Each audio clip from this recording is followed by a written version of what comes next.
As this Republican-led assault on democracy continues, we have a basic idea of what some of our elected leaders currently are gonna do about it.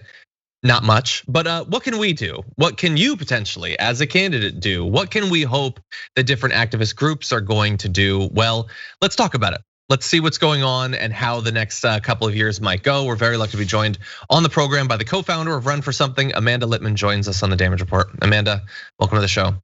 Thank you so much for having me. I'm excited.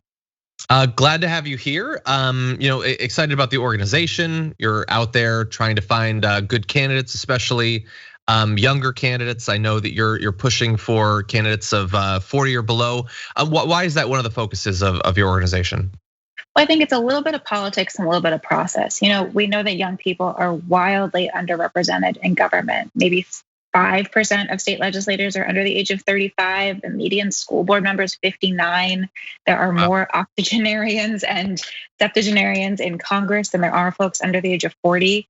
This just isn't reflective of the American people, and it has a direct impact on the outcomes of the legislative process, from how the prioritization of student loans and climate change and equal pay, but also an understanding of a Republican Party that, at least for my entire adult life, has never operated on the level playing field, which for folks who are in their 40s, 50s, and 60s is a little bit different. Yeah, and becoming less level all the time.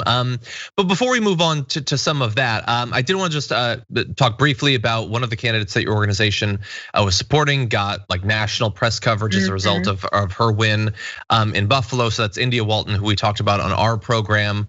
What was that race like? What are you going to be taking away from that race as you move forward?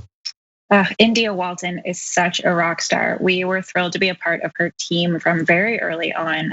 I did events with her. We had her on the Run for Something podcast. Our regional director worked really closely with her team and the Working Families Party up in Buffalo to make sure she had everything she needed. And I think she's the kind of candidate we loved working with.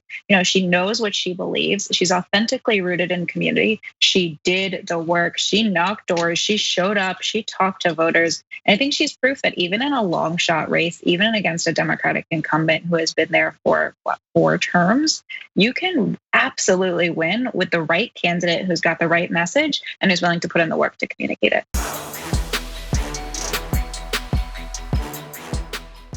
Check out the Damage Report podcast each day, wherever you get your podcasts, whether Pocket Casts or Stitcher or iTunes.